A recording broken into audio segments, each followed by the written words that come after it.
কাজী Ashraf Hossain Lipu versus Liton Kumar দাসের যে দ্বৈরথ, এবং যেই দ্বৈরথে আমি মনে করি ক্যাপ্টেন লিটন কুমার দাসকে কোনোভাবে কোনো ইস্যুতে কোনো যুক্তিতে ব্লেম দেওয়ার কোনো সুযোগ নেই। কাজী আশরাফ হোসেন লিপু যে কাজটা করেছেন, যেভাবে টিম সিলেকশন নিয়ে এলোমেলো কাজ করেছেন, শামীম হোসেন পাটোয়ারি থাকা না থাকা ইস্যু না, কিন্তু একজন ক্রিকেটারকে আপনি রাখবেন না, ক্যাপ্টেন তাকে চায়, কোচ তাকে চায়, সেই ব্যাপার নিয়ে ক্যাপ্টেন এবং কোচ অথবা কোনো একটা পক্ষের সাথে আপনি প্রপার ডিসকাশন করবেন না। আপনি দল দেওয়ার পরে ক্যাপ্টেন কোচ সেটা জানতে পারবে যে অমুক দলে আছে তমুক দলে নেই, এটা কোনোভাবে হেলদি প্র্যাকটিস না। পৃথিবীর ক্রিকেট ইতিহাসে এটা কখনো হয় নাই। কাজী আশরাফ হোসেন লিপুর গতকালকে লিটন কুমার দাস ওই অ্যাটম বোমা ফাটানোর পরে এরপরে আমরা দেখেছি যে নিউট্রনের আক্রমণ, এবং সেটাই কাজী আশরাফ হোসেন লিপু নতুন করে বোমা ফাটিয়েছেন বাংলাদেশ ক্রিকেট বোর্ডের বদান্যতায়। যেই বাংলাদেশ ক্রিকেট বোর্ডের ক্রিকেট অপারেশন টিম দেওয়ার পরে গত 6 মাসে প্রায় কাজী আশরাফ হোসেন লিপুকে দায়বদ্ধ করার জন্য কিংবা জবাবদিহি করার জন্য একটাবারের জন্য মিডিয়ার সামনে আনে নাই, সেই বাংলাদেশ ক্রিকেট বোর্ড তাদের অ্যাপয়েন্টেড ক্যাপ্টেন যখন দল নিয়ে অস্বস্তির কথা বলেন, তার কোনো ভূমিকা ছিল না সেই ব্যাপারটা তুলে ধরেন, সেই বাংলাদেশ ক্রিকেট বোর্ড গতকাল সন্ধ্যা নাগাদ ক্যাপ্টেনের এগেইনস্টে বাংলাদেশ ক্রিকেট বোর্ডের চিফ সিলেক্টরের অবস্থান তাদের প্ল্যাটফর্মে পোস্ট করে। বাংলাদেশ ক্রিকেট বোর্ড সেটা মিডিয়ায় পাঠিয়ে দেয়। এই যে ঘটনাটা ঘটলো, এটা বাংলাদেশ ক্রিকেট বোর্ডও যে একপাক্ষিকভাবে একজন চিফ সিলেক্টরের পক্ষ নিল, আমিনুল ইসলাম বুলবুল লিটন কুমার দাসের চাওয়া যে অগুরুত্বপূর্ণ, সেই ব্যাপারটাই তার কাছে গুরুত্বপূর্ণ মনে হলো, সেটা কিন্তু প্রমাণ হয়ে যায়। এবং সেখানটায় গিয়ে লিটন কুমার দাসকে মিথ্যাবাদী আখ্যা দিলেন কাইন্ড অফ কাজী আশরাফ হোসেন লিপু। আসলে কি মিথ্যাবাদী, সেই আলোচনা আমি আসবো এবং এর সাথে আরো ভয়ঙ্কর তথ্য আপনাদের সাথে শেয়ার করব।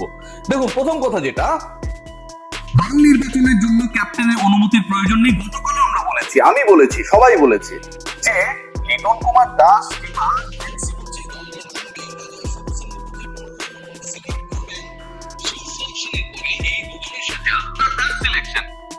বিন্দুমাত্র পরামর্শ করার অবকাশ তার ছিল না। এই পরামর্শ করা মানে কি তাদের অনুমতি নেয়া? এই পরামর্শ করা বা রেসপেক্ট দেয়া, সেটা কি ক্যাপ্টেন কোচ ডিজার্ভ করে না? তিনি পরবর্তী সময় বলেছেন লিটনের সাথে আমার কথা হয়েছে, এবং লিটন কুমার দাস বলেছেন যে আমি দল নির্বাচন সম্পর্কে জানি না, তবে লিটন মিথ্যাবাদী লিপু সেটা বলার চেষ্টা করছেন।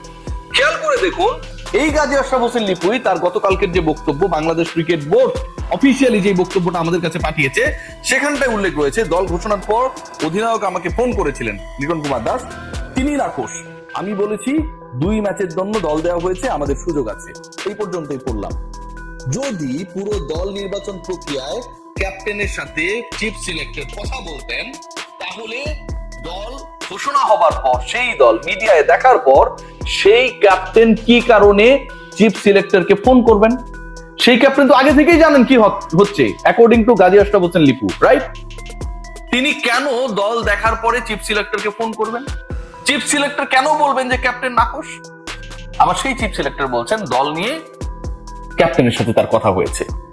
এই যে একটা ডিপ্লোম্যাটিক সিচুয়েশন, এবং তিনি যেন সর্বা হয়ে গেছেন, তিনি সবকিছু নিয়ন্ত্রণ করতে চান, নিয়ন্ত্রণ করতে পারেন।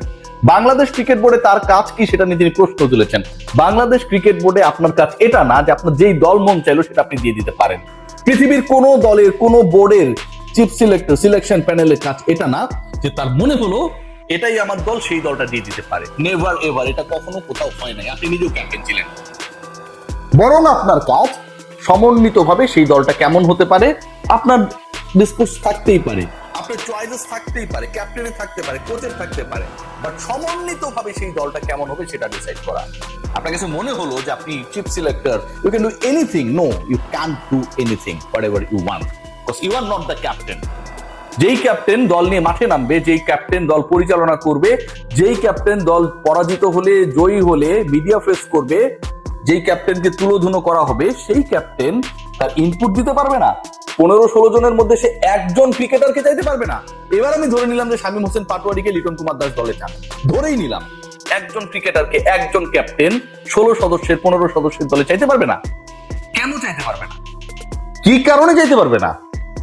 এটা কি কোনো ধরনের বাইন্ডিংস এর জায়গা রয়েছে? কোন ধরনের ডিবেটের সুযোগ রয়েছে যে লিটন কুমার দাস একজন ক্রিকেটারকে চেয়েছে, সেটা পাবে না? কাজী আশরাফ হোসেন লিপু তাকে দেবে না?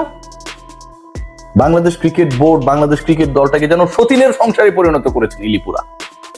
তারা যা মন চায় করেন, আধুনিক ক্রিকেট থেকে বরফ যুগ দূরত্বে বসবাস করেন, যাহা খুশি তাহা করেন। ভয়ঙ্কর তথ্য যেটা আজকে সমকালে এসেছে, সিকান্দার ভাই রিপোর্টটা করেছে, যে জাওয়াদ আবরার আন্ডার-19 টিমে আমরা এই ছেলেটাকে দেখেছিলাম। পরবর্তীতে আপনারা সবাই জানেন রাইজিং স্টার্স এশিয়া কাপে বাংলাদেশ দলে ফাইনালে তার অবস্থান করার কথা ছিল, খেলার কথা ছিল। এবং মাহিদুল ইসলাম অঙ্কন, এদেরকে নিয়ে গাজী আশরাফ হোসেন লিপু যে নোংরামিটা করেছেন। Chief selector rising star Asia কাপের ফাইনালের সকালবেলা যেই দলটা ডিসাইডেড হয়েছিল আগের রাতে যে this is going to be our 11 for the final, Akbar Ali যেই দল নিয়ে নামার কথা ছিল, পরদিন সকালবেলা chief selector he made a call to Phil Simmons, এবং ফিল সিমন্সকে কল করে বাংলাদেশের সেট 11টা চেঞ্জ করিয়েছেন গাজী আশরাফ হোসেন লিপু। কি পাওয়ারফুল তিনি, ভয়াবহ পাওয়ারফুল তিনি। বাংলাদেশ একটা দল ফাইনাল খেলতে নামছে, তারা একটা টিম মিটিং করেছে, and the president is also aware about the team. What is going to be the playing 11? Aminul Islam Bulbul, he also knew it. সেই দলটাকে চেঞ্জ করেছেন ম্যাচের ঠিক দিনের সকালবেলা গাজী আশরাফ হোসেন লিপু। মাহিদুল ইসলাম অঙ্কনকে খেলাতেই হবে, জাওয়াদ আবরারকে বাদ দিতেই হবে। ঢাকা থেকে দোহাতে প্রভাব বিস্তার করেছেন, নগ্ন হস্তক্ষেপ করেছেন। যেই দলটা বাংলাদেশের ফাইনালে গিয়েছিল, মাহিদুল ইসলাম অঙ্কনকে জোর করে খেলিয়েছেন, তিনি জিরোতে আউট হয়ে গেছেন। পুরো দলের মধ্যে অস্বস্তির দূষিত বাতাস প্রবাহিত করেছেন। ক্যাপ্টেনকে মিথ্যাবাদী বলেছেন, পরক্ষণে বলেছেন যে ক্যাপ্টেনের সাথে আলোচনা হয়েছে। আবার এটাও বলেছেন যে ক্যাপ্টেন দল পাবার পর আমাকে ফোন করে জানিয়েছে যে তিনি হ্যাপি না। আলোচনা যদি হয়ে থাকে, আপনি আমি যদি একসাথে বসে ডিসিশন মেক করে থাকি, তাহলে সেই ডিসিশন নেয়ার পরে আমি কেন আনহ্যাপি থাকবো? আমি কেন আপনাকে ফোন করব? সেই ডিসিশন তো হয়ে গেছে, ডিসকাশন তো হয়ে গেছে।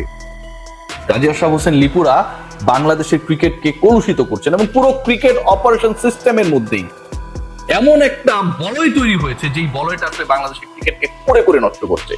লিটন কুমার দাস দলটাকে একটা শেপে এনেছে। লিটন কুমার দাস বাংলাদেশ দলকে এমন একটা অবস্থায় এনেছেন, যেই ফর্মেটে আমরা সবচেয়ে ভালনারেবল, সেখানটা আমরা কনসিস্টেন্ট ক্রিকেট খেলছি। লিটনের আমি অনেক বড় সমালোচক, আর লিটন এই কাজটা করেছে। সমালোচনা করি কারণ লিটন কুমার দাস তার ক্লাসের উপর নিজেই বিশ্বাস রাখেন না, উল্টা পাল্টা শট খেলে গুরুত্বপূর্ণ সময় আউট হয়ে যান। ভাই, I expect more from him, he is a world class cricketer. সমালোচনা করি এই কারণে। এখন লিটনের সাথে যেটা হচ্ছে, কোনোভাবে কোনো কাউকে, সে যত বড় পোস্ট হোল্ডার হোক না কেন, even it is the president of the BCB, আমি সেটাকে সাপোর্ট করব না। And definitely me Riasad Azim always in favour of Liton Kumar Das, because you are right, you are a gutsy captain, performer, এবং বাংলাদেশের টি-20 সাইডকে ইউ হ্যাভ চেঞ্জ টোটালি।